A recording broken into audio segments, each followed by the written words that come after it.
Este programa tem o patrocínio de Seabra Foods.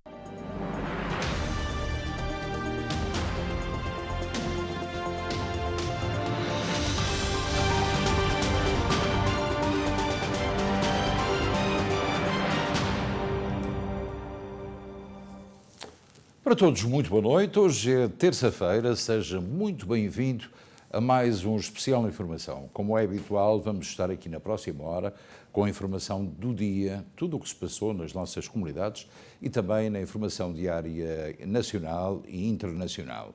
Objetivamente, a primeira meia hora será aproximadamente de informação, os últimos minutos dedicados à linha aberta, como já é habitual. Depois de 17 meses de pandemia e de um regresso periclitante, as crianças de Newark regressaram hoje à escola com máscaras e outras medidas de contenção da pandemia, mas também com muita felicidade e esperança num ano letivo muito melhor. Muitas crianças voltaram a sorrir hoje com o regresso às escolas. Para os encarregados de educação, é um regresso que também é feito com alguma apreensão devido à problemática em torno do uso de máscaras, já que, como podemos constatar, alguns são contra o uso das mesmas no recinto escolar. Mas é caso para dizer que 17 meses depois do início desta pandemia, finalmente as crianças podem começar um ano letivo junto dos seus amigos e para os encarregados de educação é também tempo de terem uma planeação mais adequada daquilo que será a sua vida daqui para a frente. Luísa, este regresso à escola é também bom para os pais, para os avós, porque finalmente as crianças podem estar na escola. Sim, podem estar, mas eu realmente não me sinto ainda 100% segura. Porque tu acabaste de ouvir agora um indivíduo que o principal está a mandar colocar a máscara, ele diz que não coloca porque está vacinado, não faz sentido. Se nós estamos vacinados, mas temos que usar a máscara para nos proteger a nós e as nossas crianças. Vamos lá ver o que é que isto vai dar. Foi um pouco apreensivo, mas a gente fica nervoso, não sabe como vai acontecer tudo, mas ainda assim foi bem. Foi bem, eles foram bem, tem que acostumar sempre com as máscaras e tudo, mas na verdade eles já seguem acostumados, então tá ok. Vamos ver como... Esperamos que continue bem e tudo corra bem nesse ano. Qual foi a maior apreensão que tiveste? Na verdade, em todos os momentos. Meus dois filhos são pequenos, eles estão começando o ano escolar, então é difícil a gente ficar tranquila, né? Eu fiquei o tempo todo, agora mesmo estava conversando com umas mães, eu perguntei para ele como que foi, ele falou, eu amei. Mas mesmo assim a gente fica apreensivo o tempo todo, até pegar eles na escola, a gente não sabe como que vai ser e fica nervoso, na verdade. Eu espero que a gente se acostume. Nós ficamos um pouco nerviosos também porque as crianças têm que ficar com as máscaras e tudo. E hoje ficou uma loucura aqui no playground com as crianças e ninguém sabia onde ir e muita gente ao mesmo tempo no playground e tudo. Então é melhor planear também um pouco melhor entre toda a gente para saber onde é que tem que ir. Eu, para mim, preferia ter um horário diferente como as crianças entrarem. Assim podia estar um pouco mais calmo as coisas e tudo. Porque, as crianças ficam nervosas também a entrar e assim é melhor também para os professores, podiam entrar mais cedos e estar as coisas um pouco mais calmas também. Luís, o regresso à escola aconteceu dentro da normalidade possível, portanto no primeiro dia. É também um bom dia para os professores, para a população escolar. É um dia excelente, finalmente, não é? Ao fim de quase um ano e meio, finalmente temos a nossa escola, como se diz, cheia outra vez a 100%. Quase 1.100 alunos presentes, todos os professores estiveram presentes hoje, não houve nenhuma falta de professores. Então foi um dia excelente, como se vê, não é? Uns altos e baixos às vezes, mas coisas a corrigir e só para melhorar a 100% para os dias que aí virão. Portanto, dos encarregados de educação também se espera toda a colaboração, nomeadamente no uso de máscara. Claro, é isso que nós pedimos, é a colaboração, paciência também é preciso muita para se conseguirem, para seguirem as regras, não é, da Direção-Geral de Saúde, para se manterem distantes uns dos outros, uso de máscaras, não é, para seguirem o exemplo, como vocês vêm aqui a entregar máscaras aos adultos que não trouxeram as máscaras de manhã para poderem entrar no recreio. Como professora e como diretor da escola, para ti também é um dia muito especial.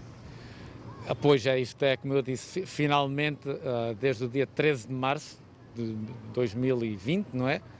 Foi aquele último dia em que tudo fechou. Pensávamos que ia ser 2 semanas e tornou-se quase 2 anos, não é?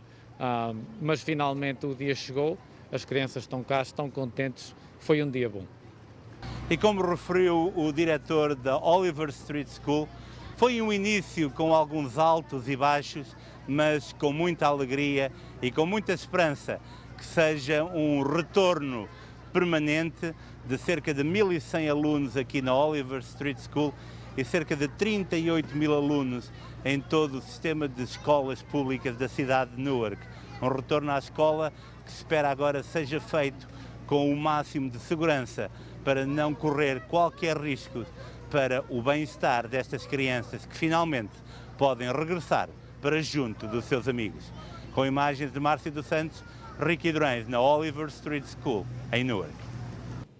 Ricky Durães, no seu primeiro dia de escola das crianças do sistema público de Newark.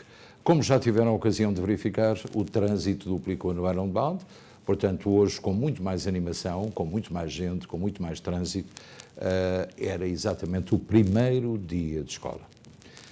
Falamos agora dos condados de Essex e Union, que não foram incluídos na lista do FEMA para o financiamento federal, atraindo a ira das autoridades locais, municipais, estaduais e federais na segunda-feira. O governador Phil Murphy referiu estar a trabalhar com o governo federal para conseguir que condados adicionais tenham o apoio de que precisam.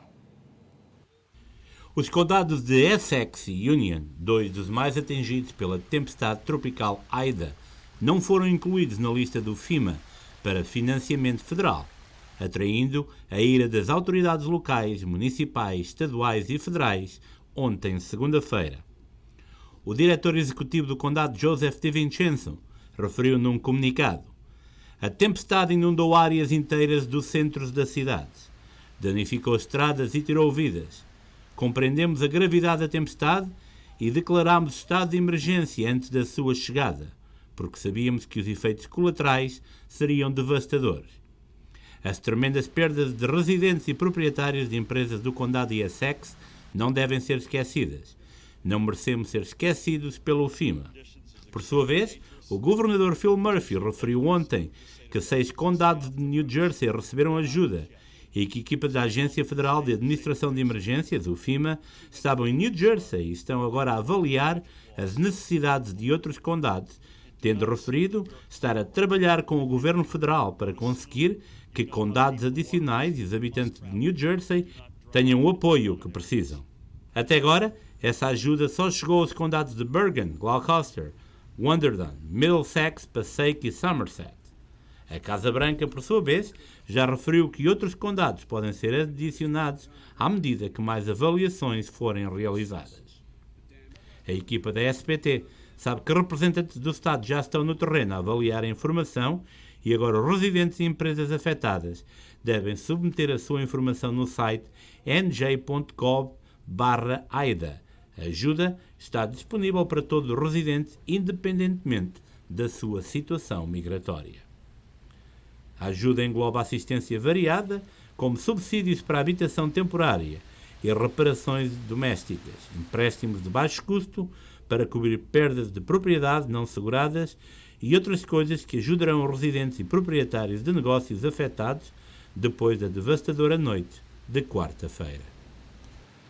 Portanto, vamos ter que chamar a atenção dos nossos senadores Cory Booker e Robert Menendez e também de toda a estrutura camarária de Newark, toda a estrutura estadual, para que, afinal de contas, as pessoas que perderam muito do seu património, e foram muitos, possam ter a justiça que lhe é devida. Não é possível pensar que apenas 6 condados do estado de New Jersey foram contemplados com esse auxílio.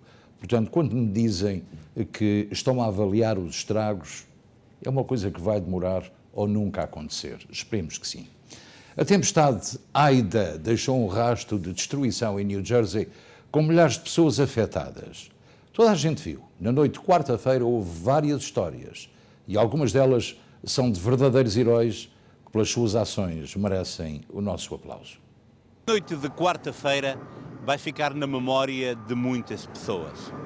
Vai ficar na memória daqueles que viveram a tempestade Aida de forma diferente.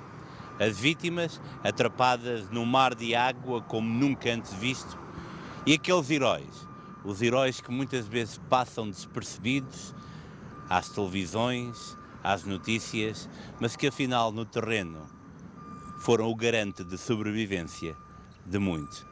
Vítor Barbosa é um desses heróis para o qual levamos dar a sua história. Vítor, a noite de quarta-feira foi diferente. Quando é que te apercebeste que era um autêntico dilúvio? Tínhamos acabado de jantar e eu reparei que estava a chover muito. Fui à janela ver, se estava a acumular alguma água. Quando saí cá fora, ouvi o pessoal aqui neste entroncamento, com os carros a flutuar dentro dos carros, água até à cintura e aos gritos pela vida. Bateu o choque, não é? Realmente é verdade, a gente normalmente recebe essas notificações e não liga. E realmente era real, estava a acontecer. E vim, ajudei um rapaz a empurrar o carro dele ali por aí acima. Depois outra rapariga pediu ajuda, estava aos gritos também. O pessoal estava todo dentro dos carros aos gritos, não sabia o que fazer. Eu, o rapaz que ajudei e a rapariga agarramos num terceiro carro e empurramos por aí para cima. Depois empurramos outro lá, porque como a estrada é a subir, os carros estavam fora d'água. Empurramos lá para ali para a bomba de gasolina, porque conforme a gente estávamos a puxar os carros já flutuavam mesmo. E então, conforme os carros flutuavam, os outros carros que vinham, ninguém se apercebia que estava tão fundo, porque viam-se algo, mais de metade do carro fora. Eles assumiam que não era assim tão fundo e não era porque os carros flutuavam mesmo. E então eles vinham por aí a velocidade e os carros flutuavam e puxavam-os para cá. Então eu vi ali uma barreira no estacionamento e puxei lá para cima, para a interseção, para tapar a estrada, para não continuar a acontecer. Depois de veres, de ajudar todas essas pessoas, deparaste com uma situação ainda mais dramática. Uma senhora de idade, dentro do carro, estava praticamente inanimada. Sim, estava mesmo a entrar em hipotermia. Estava a ter um ataque de pânico, hipotermia, estava tudo a acontecer ao mesmo tempo. Ela não conseguia falar, não reagia. Agarrei nela e arrastei-a lá para a minha... eu disse que morava cá, que não tinha carro. Ela perguntou se tinha carro cá também. Ela disse que não, eu arrastei-a lá para cima. Ela continuou a perguntar se eu morava aqui, disse-lhe que sim. Ela perguntou se podia vir e eu disse, não, claro, vens para a minha casa. E eu lá arrastei aqui por água até o peito. Subimos aí a estrada e levei-a. Quando bati à porta, a minha mulher estava... É estranho, não é? A gente não conhece as pessoas, mas naquele momento tens que ajudar, não é? Olha, e a senhora deitou-se lá no sofá, ligou à família, a dizer que estava bem. E inclusive a filha dela, ela estava a dizer que a filha dela tem autismo e estava sozinha em casa. E a senhora, olha, adormeceu até de manhã e às 6 da manhã eu fui acordando para ver se os carros, cada vez a água chegava mais, mas não, depois das 3 da manhã a água reduziu.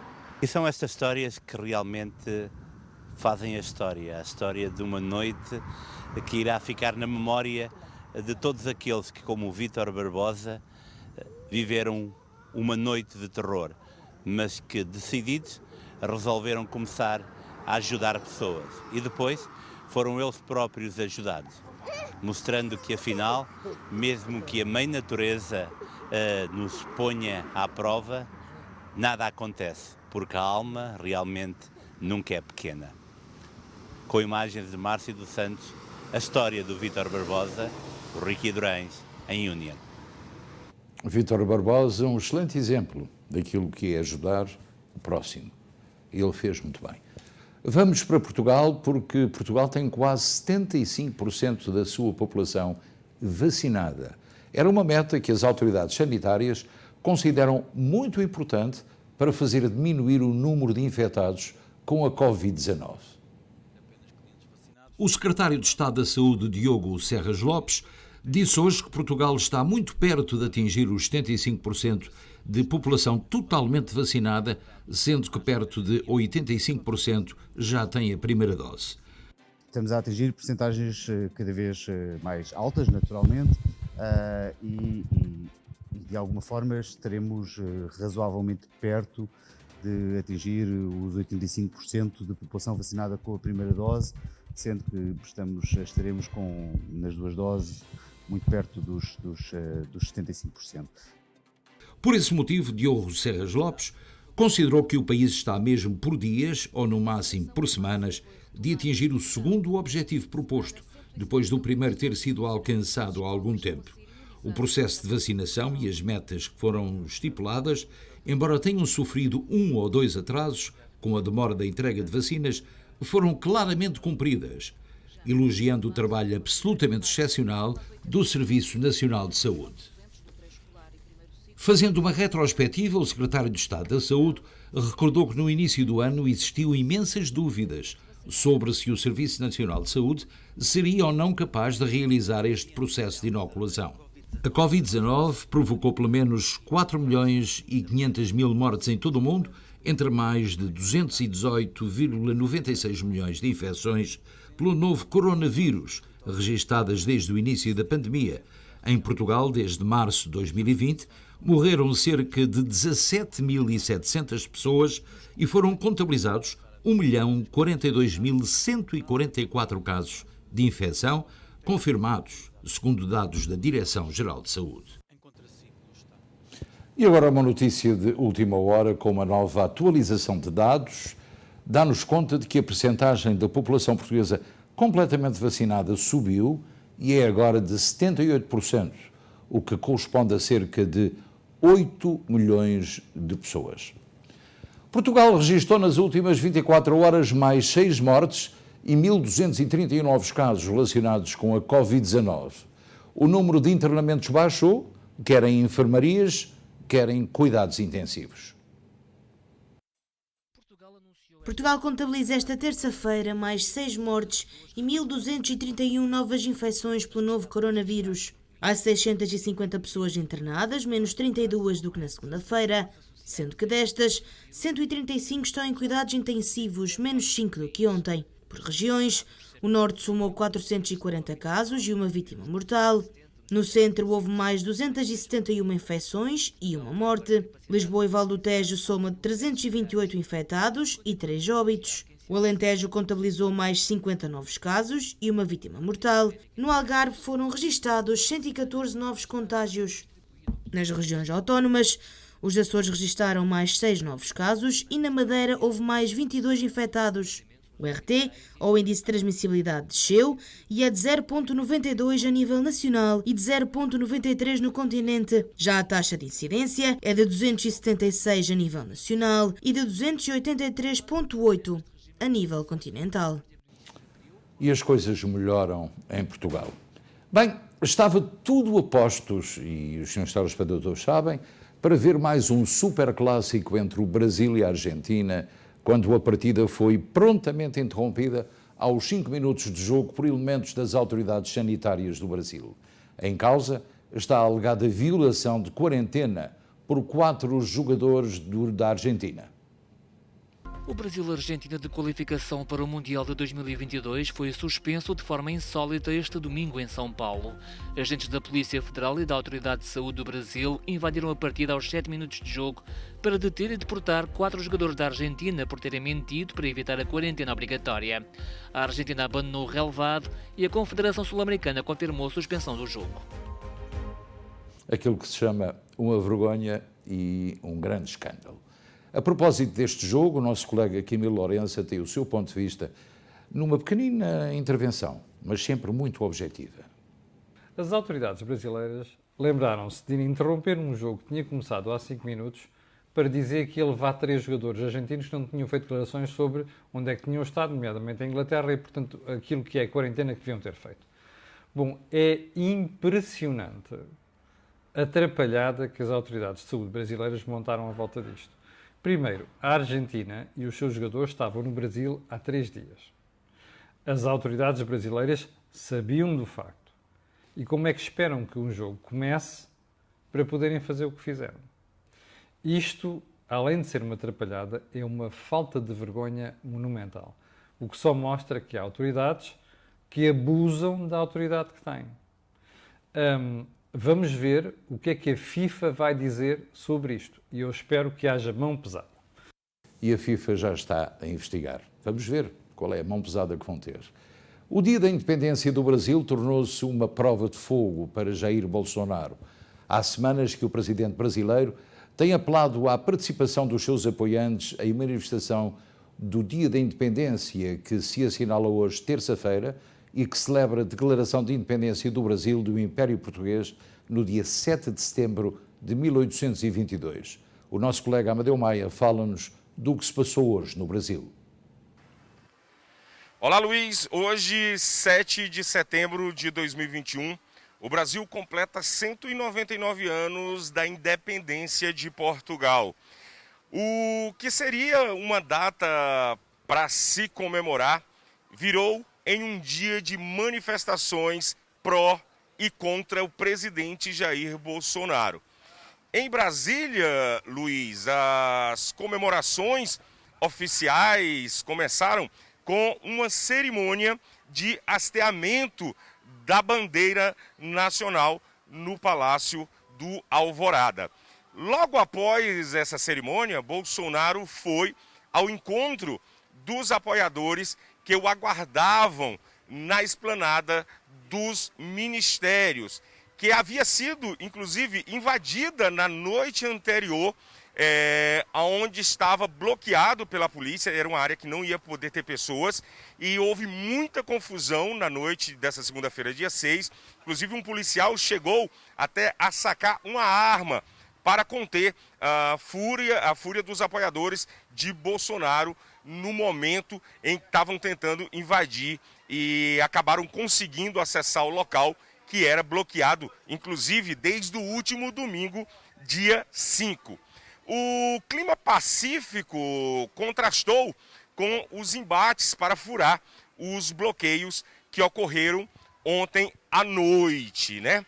No discurso que o presidente Jair Bolsonaro fez em Brasília, com uma ameaça golpista sobre o Supremo, e vou até abrir aspas aqui, ele diz: ou o chefe desse poder se enquadra, ou esse poder pode sofrer aquilo que não queremos. Ele deixou aquilo entre palavras, né? Disse Bolsonaro. O seu, que ele se refere, é o ministro Alexandre de Moraes, cujo Bolsonaro não citou no discurso em Brasília. Outro momento com um teor muito grave foi quando o Bolsonaro, Luiz, colocou em xeque o sistema eleitoral e chamou de farsa as eleições brasileiras. E disse mais, que só Deus o tira da presidência do Brasil. Ou ele só sai preso ou morto. E ele retificou, preso ele não será.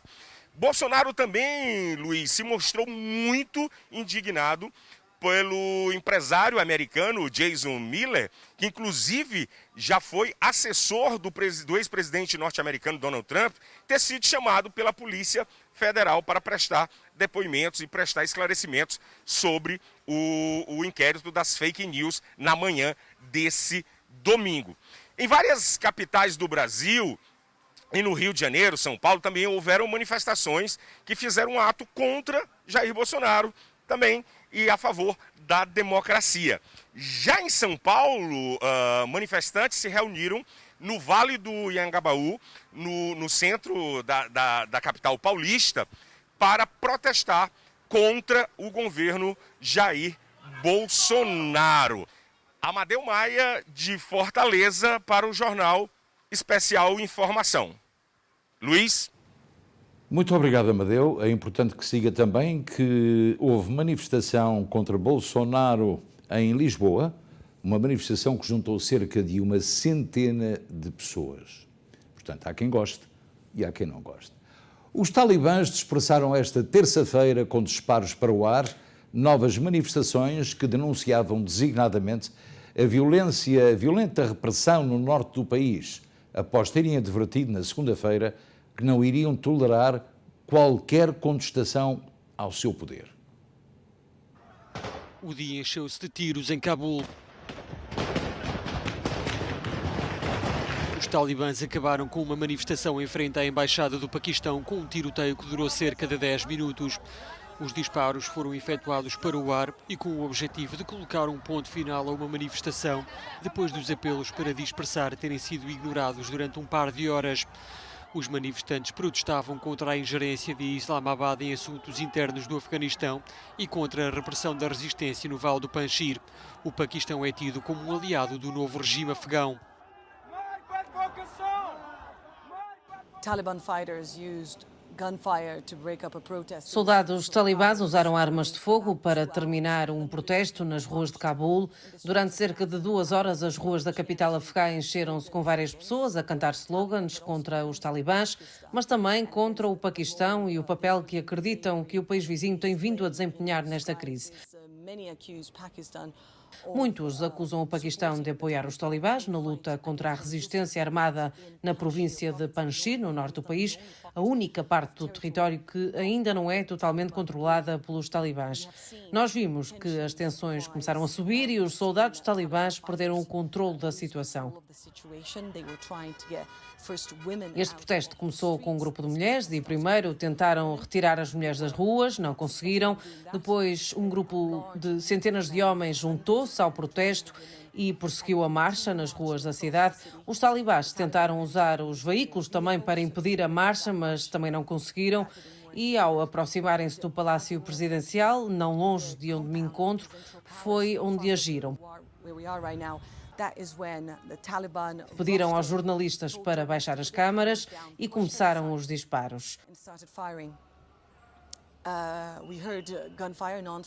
Ouvimos tiros durante cerca de 10 minutos. Não é claro se há feridos ou não, ou se houve alguma morte. As ruas estão estranhamente em silêncio. Nós refugiámos-nos no hotel e não tenho a certeza do que está a acontecer lá fora. De acordo com algumas testemunhas, percebemos que ainda há grupos de manifestantes retidos sob ameaça de fogo e a situação está bastante volátil na capital afegã. As I speak. Annalise Borges in Kabul, Afghanistan, for Euronews. Uma situação que não nos surpreende absolutamente nada. Bem, ainda no Afeganistão, os direitos das mulheres já começaram a ser comprometidos desde que os talibãs tomaram o controle do país. Numa escola em Mazar al-Sharif, mais de metade dos jovens deixaram de ir às aulas. O Subcomitê Europeu de Direitos Humanos está a pedir aos países da Europa para apoiarem os direitos das mulheres no Afeganistão. O debate no Parlamento, em Bruxelas, reforçou a necessidade de preocupação. Esta escola feminina em Mazar-e-Sharif tinha 4.000 estudantes. Desde que os talibãs assumiram o controle da cidade, mais de metade das jovens deixou de ir às aulas. Lemar Latifiat continuou a ir à escola e conta que não quer deixar de ir, mesmo depois de fazer o 6º ano, o ano limite para uma mulher no Afeganistão. Conta também que há muitos obstáculos no caminho educacional de uma mulher, como não poder vir a ser professora ou médica. Numa manifestação de mulheres, os talibãs dispararam tiros para dispersar o protesto. Dezenas pediam pela rua direitos iguais e uma participação no novo governo, que ainda não foi anunciado. Karim Azada lembrou a promessa dos talibãs, dar direitos às mulheres. A afegã pede que esses direitos passem, por exemplo, por cargos nos mais altos escalões do governo. Atualmente, as mulheres ainda podem falar descontentes pela rua. Por quanto tempo, não se sabe. Mas algo é certo, já há mudanças nos direitos desde que os talibãs chegaram. Portanto, mais um país do Médio Oriente onde as mulheres são privadas dos seus direitos mais básicos. No passado domingo, o Clube Português de Longbrandes celebrou o seu 42º aniversário. A nossa equipa de reportagem esteve no local para registar a efeméride. O Clube Português de Longbrandes celebrou no passado domingo mais um aniversário. 42 anos de atividade associativa, de onde sobressai a ação escolar com a escola, com cerca de 30 alunos, do 1º ao 9º ano, e o Clube dos Motares. A atividade do Clube de Longbrandes, para além do folclore também, não tem conta. Mobiliza-se toda uma comunidade que cresce a olhos vistos e que se orgulha de ter uma força policial portuguesa de relevo, um vereador luso-americano e um conjunto de empresários de vários ramos de valor conceituado a vários níveis. Na festa de domingo não faltaram as especialidades aveirenses, com Micael Hernani a confeccionar a bolacha americana e as famosas tripas. Aqui é como se fosse um soft waffle, porque muita gente não sabe o que é diz uma tripa, e nós temos que explicar como se fosse um soft waffle. Mas tu já tens experiência, porque os pais têm lá uma pastelaria a Aveiro? É assim, é assim. E segredo veio daí? Isto faz com gosto. Este domingo, o clube fez valer a sua capacidade de mobilização, contando com a presença de centenas de pessoas que se associaram à festa. A banda Voyage fez a animação e os grelhadores não tiveram mãos a medir. Sardinhas assadas, febras e outros petiscos, confeccionados no exterior do clube por um vigoroso grupo de voluntários. Estava à espera de tanta gente, é? Sim, cada ano mais. Você vem cá sempre, todos os anos? Todos os anos, nos últimos 20 anos. A sardinha é sempre um petisco que toda a gente pede. É o melhor petisco de Portugal. É. E tem quantidade suficiente para esta gente? Sim, penso que sim. Há quantos anos é que vens aqui? 42. São os 42 anos do clube? Exatamente. Então assististe ao nascimento do clube? Sou sócio fundador. Como é que foi nesse tempo? Começámos ali, alugámos ali uma casita e começámos a reunir-se lá ao domingo, depois dos jogos da bola, e depois a partir daí foi assim, comprámos este prédio e tem sido assim. As festas do clube de Longbrandes são sempre assim? São sempre assim, esta malta é sempre alegre. Nem a pandemia afastou gente? Hã? Nem a pandemia afastou gente? Não, esta malta está sempre junta, alegre e pronta para a festa. Rui Rocha e Diogo Silva, respectivamente o presidente e o vice-presidente do clube, estão crentes que a associação irá dinamizar-se porque contam com uma direção ativa e associados fiéis que dedicam ao clube muito do seu tempo. 42 anos são 42 anos. É uma data vestida. Vocês devem ter orgulho neste clube, não é? Sim, senhoras, temos muito orgulho. Eu por cá já estou aqui desde pequenito e acabei a ser presidente do clube também, que é um orgulho muito grande.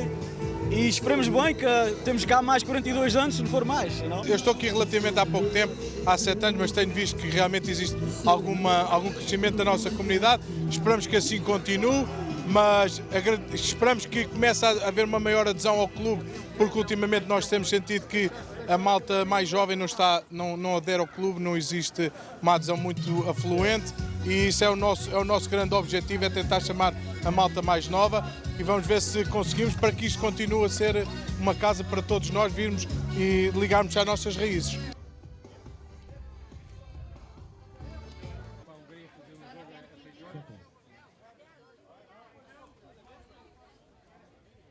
Para a frente.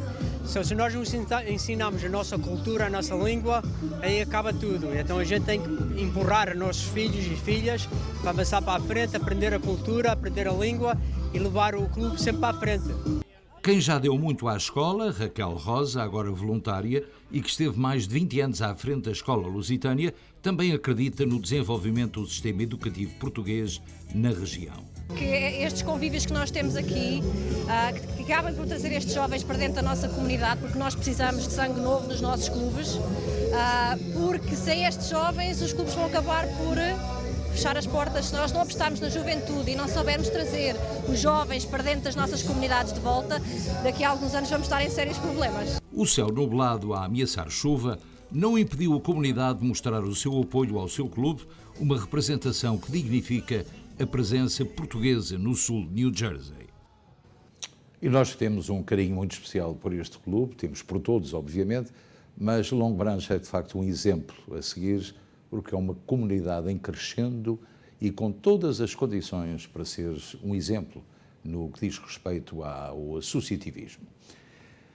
Morreu a estrela de cinema francês Jean-Paul Belmondo. O artista nasceu no dia 9 de abril de 1933 em Neuilly-sur-Seine, em França, filho de um escultor de origem siciliana, natural da Argélia, e de uma pintora francesa. Um grande ator que se estreou na carreira artística em 1953 de forma amadora.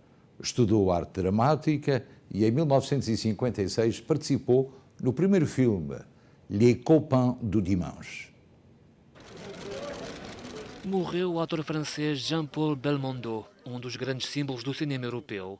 Os rumores sobre um alegado agravamento do estado de saúde de Belmondo até tinham sido desmentidos pelo amigo e também ator Antoine Duléry, numa entrevista à Telestar difundida no sábado. Duléry contou ter almoçado com Belmondo na segunda-feira anterior, um excelente momento, disse, acrescentando sobre Belmondo tratar-se de um homem de 88 anos. Já não é um jovem, mas estava bem. Os rumores são falsos, assegurava Duléry. Na conta oficial de Facebook, Luana, uma das filhas de Belmondo, fez uma publicação esta segunda-feira, mas nada sobre o pai. A má notícia viria, no entanto, a confirmar-se: a morte de Jean-Paul Belmondo. Um ator que o mundo vai recordar para sempre. Na Dinamarca foi encontrado o ouro do século VI. A joia pesa quase 1 quilo, veja bem, e foi encontrada com a ajuda de um detetor de metais. Vamos ver. Foi descoberto o ouro do século VI na zona histórica de Jelling, na Dinamarca. A joia pesa quase 1 quilo e é dos maiores achados do género alguma vez feitos no país. Quem encontrou a relíquia foi um arqueólogo amador com um detetor de metais. O tesouro, com 1500 anos, está agora no Museu Nacional. Deve estar o telespectador em casa a dizer: só eu é que não encontro o ouro. Pois, o tempo mudou, não é? Bem, é a altura do desporto, porque para Portugal hoje o desporto foi ouro. Portugal jogou esta noite com o Azerbaijão na qualificação para o Mundial de 2022 e ganhou por 3-0. Os golos foram apontados por Bernardo Silva aos 26 minutos, André Silva aos 31 e Diogo Jota aos 75. Portugal lidera agora o grupo após o empate da Sérvia com a equipa, não é da Holanda, aqui é um pequeno erro, após o empate da Sérvia com o Azerbaijão, não, a uma bola.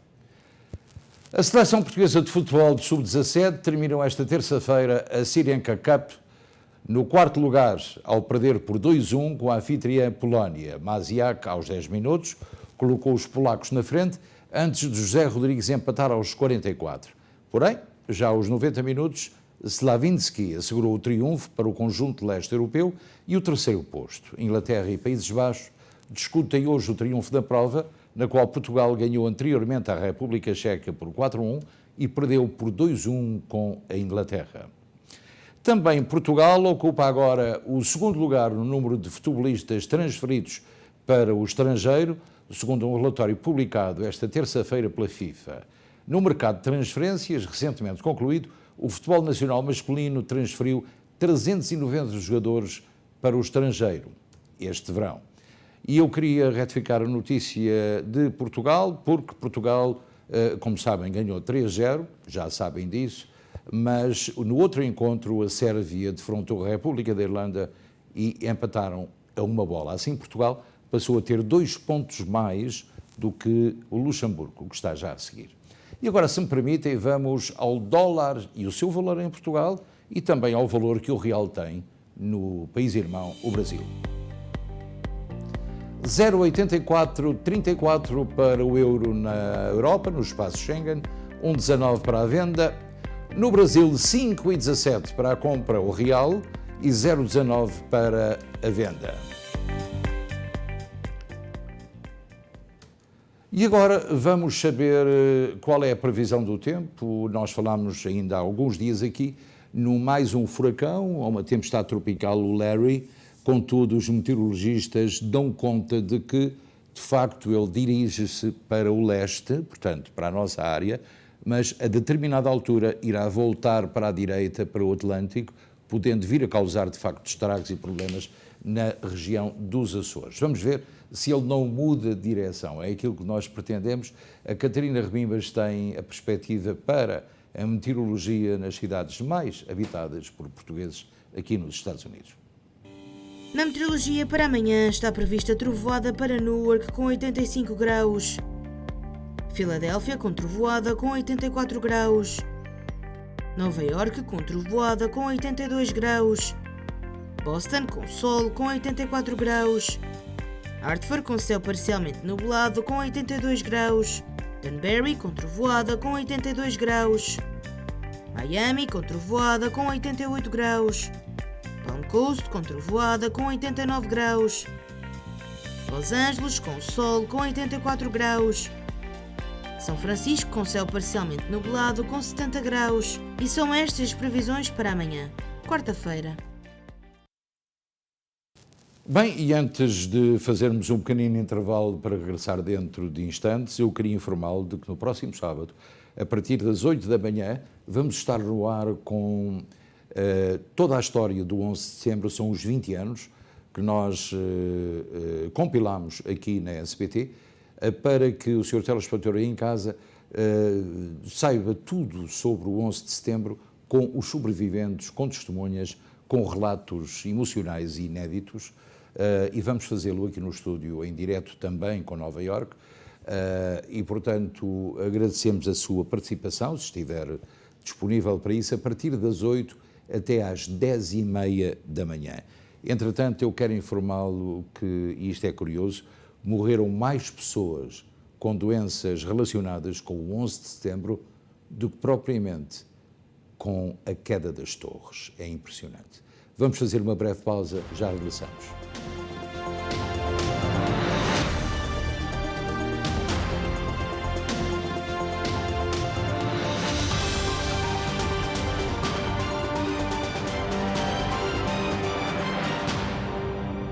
Este programa teve o patrocínio de Seabra Foods.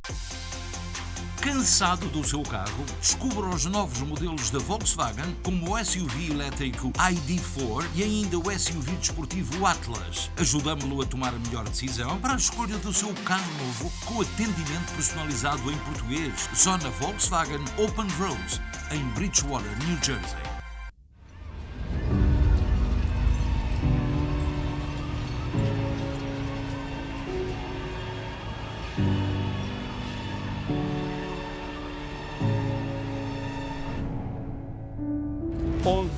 de setembro de 2001, 2.983 vítimas mortais. Primeiro embate na Torre Norte às 8h46, o segundo na Torre Sul às 9h03. O inacreditável acontece, a Torre Sul desaba às 9h59, a Torre Norte às 10h28. 9 luso-americanos perderam a vida nos atentados. Depois de 20 anos, há feridas ainda por sarar. No Pentágono, na Pensilvânia, no Ground Zero. Há perguntas que ainda não têm resposta. As histórias nunca antes contadas. Se pretende comprar ou vender a sua casa, conte com a experiência de uma das maiores e mais bem direcionadas empresas de real estate de New Jersey.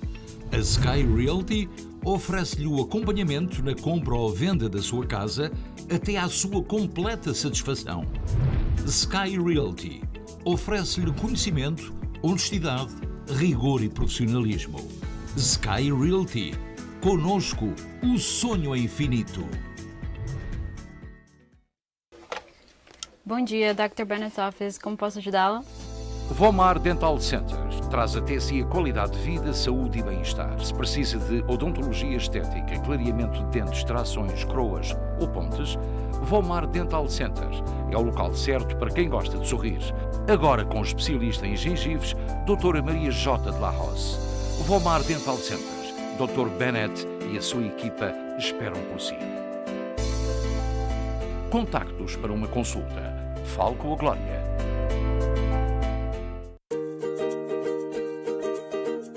Mantenha-se fiel à tradição do Teixeiras Bakery, a mais tradicional padaria-pastelaria portuguesa dos Estados Unidos. Não se esqueça do pão caseiro, pão de Mafra e transmontano e regional, pão francês, a deliciosa broa e ainda os doces minhotos como as roscas, o nosso café expresso e os nossos deliciosos pastéis de nata de Belém. Tome o seu pequeno almoço no Teixeiras Bakery, a tradição à sua mesa, na Ferry Street com a Van Buren e na Magazine com a Cosset em Newark, New Jersey.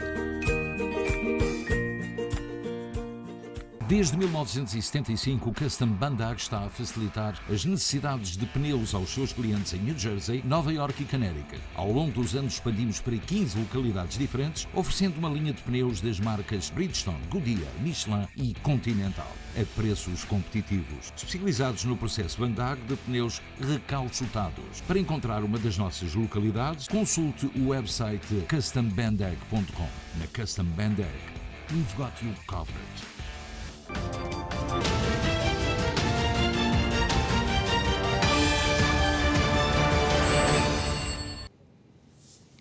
Seja muito bem-vindo à linha aberta, o telefone já sabes, 973-264-1462. A partir deste momento estamos à sua disposição para responder a qualquer pergunta que tenha para nos fazer. Entretanto, nós, enquanto não surgem as chamadas, temos sempre um conjunto de notícias e curiosidades para lhe dar. Já sabe que o primeiro-ministro canadiano foi hoje agredido por manifestantes anti-vacinas. Continua a grande guerra em algumas regiões do país e do mundo sobre as pessoas que não acreditam na Covid-19. No entanto, o que acontece, por exemplo, na Venezuela, que recebeu hoje o primeiro lote de vacinas da COVAX. O governo encomendou 12 milhões e 600 mil unidades de vacina e, portanto, cerca de 20% da população irá ser inoculada. Também, talvez seja importante saber que Pelé foi hoje operado a um tumor nos intestinos. Felizmente está bem, segundo um dos seus amigos. O preço da eletricidade em Portugal vai subir 1% ou 0,5% em 2022. Portanto, mais um aumento em Portugal. Mas não é só em Portugal, aqui nos Estados Unidos também. Mas já temos a primeira chamada em linha. Muito boa noite, linha aberta. Como está? Passou bem?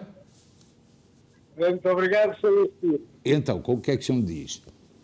Olha, Sr. Espírito, Sr. Espírito, eu tinha só uma...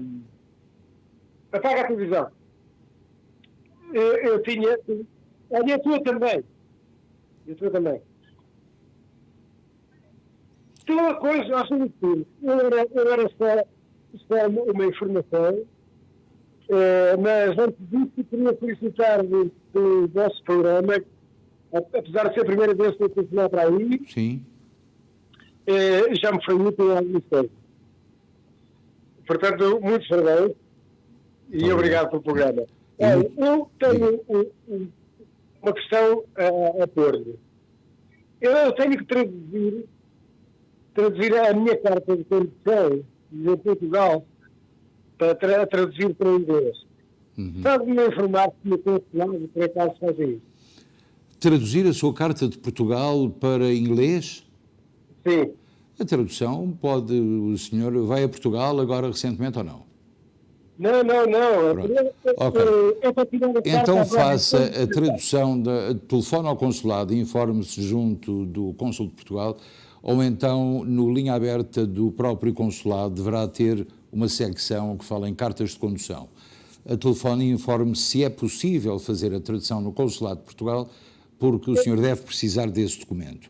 Esse documento vai ter que ser notarizado pelo Consulado de Portugal e, portanto, a partir daí poderá fazer com ele o que muito bem entende.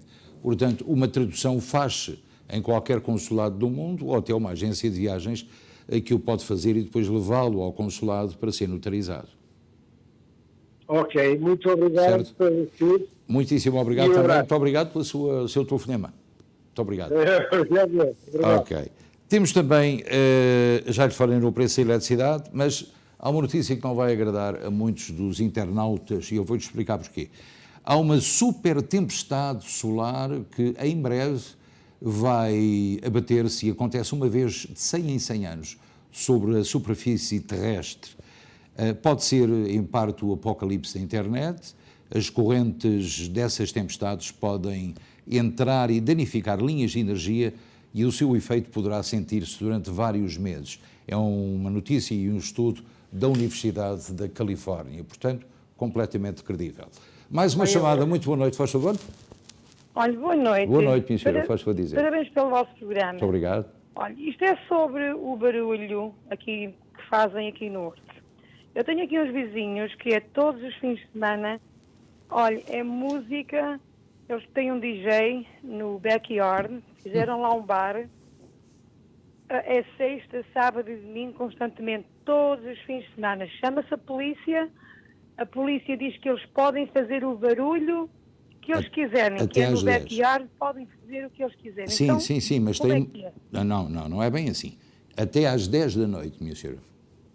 Sim, eles disseram até às 10 da noite que Exatamente. podiam fazer o barulho que eles quiserem. Sim. Eu disse, eles têm todo o direito de fazerem o barulho, mas eles para terem um DJ, eles têm que ter um permito da cidade, porque se há nas festas das padroeiras, as festas, por exemplo, Nossa Senhora de Fátima, eles têm que ter um permito. O senhor tem uma ideia de quantas pessoas costumam estar nessa festa particular? Olhe, se quer que liga, talvez 30, 40, 50. Não me parece que seja uma festa particular. Eu acho que a senhora deverá queixar-se à polícia na perspectiva de ser uma festa particular, mas com intuito comercial. Portanto, isso é que é crime. Portanto, quando vier, só tem que informar, quando contactar a polícia, informe-os, olha, há aqui uma festa, tem DJ, tem bebidas alcoólicas e nós temos quase a certeza que não são familiares nem amigos, são gente que vem de fora aqui divertir-se e que pagam para se divertir. Tenho quase a certeza. Senhor Luís, eu expliquei isso tudo à polícia, eu fiz um vídeo, eu mostrei à polícia, fui até lá à polícia pessoalmente, porque eu chamei umas 3 vezes e eles continuaram na mesma. Fui lá à polícia, mostrei o vídeo, disseram que vinham dar uma multa, mas a festa continuou, com certeza que não vieram. Eu gostava... Eu moro em Newark, é? A senhora? Sim, moro aqui em Newark, okay. Mesmo no coração do Leombão. Eu sei qual é o seu número de telefone. Eu, depois do programa, gostava de entrar em contacto consigo, está bem? Com certeza, muito Porque obrigada. assim fico com mais pormenores e vou tentar saber porque é que a polícia não atua, certo? Pois, mas é que isto já veio do ano passado e tudo. Exatamente, portanto isso não pode voltar, não pode voltar a repetir-se. Nós vamos tentar travar esse assunto, está bem? Ok, muito obrigado. Muito obrigado também. Hein? Boa noite. A minha produção ficou com esse número. Amanhã vamos contactar a esquadra do Bairro Leste e saber o que é que se está a passar com isto. Última chamada. Muito boa noite, faz favor. Boa tarde, quem está falando? Luís Pires, faz favor dizer. Senhor Luís Pires. Diga. Eu estou chamando Somerville, Boston. Ótimo, grande terra onde eu já fui muito feliz. Já lá vivi e gostei muito. Então. Estou chamando para desejar os parabéns ao seu programa. Muitíssimo obrigado. Que é ver todos os dias o senhor e o Ricky. Exatamente. Eu adoro o programa do senhor e do Ricky. Exatamente. Tenho muito gosto em que nos telefones de Somerville com esse cumprimento, porque para já fico com mais saudades de Somerville e de Cambridge. E ao mesmo tempo também agradeço a sua atenção e a sua amabilidade. Está bem? Ok. Muito obrigado pela sua chamada. Tenha uma boa noite. Muito boa noite para si. Não se esqueça de ver as manhãs do Ricky no Rádio Clube Português. Baixe o aplicativo RCP Rádio-US e pode ouvir as manhãs do Ricky entre as 6h30 da manhã e as 8 da manhã e depois tem o programa da Cíntia logo a seguir. E depois eu estou na emissão aos sábados entre as 10h30 e o meio-dia, portanto tem um conjunto de coisas gratificantes e interessantes em termos de rádio, a partir do Rádio Clube Português, aqui nos nossos estúdios. E agora vamos fazer uma pequena pausa, já voltamos. Costa del Sol, o local perfeito para momentos inesquecíveis. Reserve para os mais diversos eventos. Casamentos, batizados, festas sociais. Um espaço repousante e tranquilo. Amplo parque de estacionamento. Profissionalismo e experiência ao serviço dos nossos clientes mais exigentes. Costa del Sol. E agora, como é habitual, vamos para os aniversários. Hoje não lhe posso contar pelos dedos de uma mão, porque são mais do que 5. Portanto, hoje temos 8 aniversários, veja bem, hein? Então vamos a eles para saber quem é que sopra velinhas esta noite. Happy birthday to you. Quem faz anos hoje? O José Russo, 61 anos, bonita idade, nunca mais sai 200. O João Rebelo, 59, portanto está quase a ser sexagenário, não é? Também a Lídia Gramata, é a nossa ouvinte e telespectadora, 58 anos de idade, muito bem, parabéns. A Júlia Cunha, 55 anos, que seja muito feliz, muitos parabéns também. Também para a Regina Teresa, esse sorriso bonito, 53 anos e não parece. Michael Cunha, 32 anos, na flor da idade, bonita idade essa, hein? Para as grandes aventuras. Jéssica Silva, bonita, 28 anos, muitos parabéns, seja muito feliz. Temos também o Aidan Amador com 8 aninhos, veja bem, aquela pose e com vontade de ser feliz. Que o seja. Depois dos aniversários temos a edição papel do Luso-Americano, que hoje foi publicado esta noite, terça-feira, e amanhã poderá obtê-lo na sua banca. Portanto, vamos ver a primeira página do Luz da Manhã. 11 de setembro, a data que não se esquece. Esta primeira página é toda ela dedicada ao 11 de setembro, portanto, um especial sobre a data no seu interior, com entrevistas às pessoas que pessoas que estiveram no 11 de setembro, a tragédia que ceifou a vida de 9 luso-americanos. Falámos com alguns dos seus familiares. Filho de imigrante da Leiria, diretor de operações do 9/11 Memorial and Museum em Nova Iorque. E temos também empresa de dirigentes minhotos que estão envolvidos, imigrantes minhotos, que estão envolvidos na reconstrução do World Trade Center. E depois temos uma história fantástica. Uma portuguesa que trabalhou num restaurante no 107º andar do World Trade Center e que revive os horrores do 11 de setembro. E pronto, creio que temos chegado ao fim desta emissão. Estamos sempre em contacto com as informações. Queria também mandar um beijinho à Steph, que fez ontem 25 anos. Que seja muito feliz, muito, muito, muito. São os nossos desejos da equipa do Especial Informação. Para si, que esteve connosco, desejamos-lhe muitas felicidades, muito boa noite e até amanhã, se Deus quiser.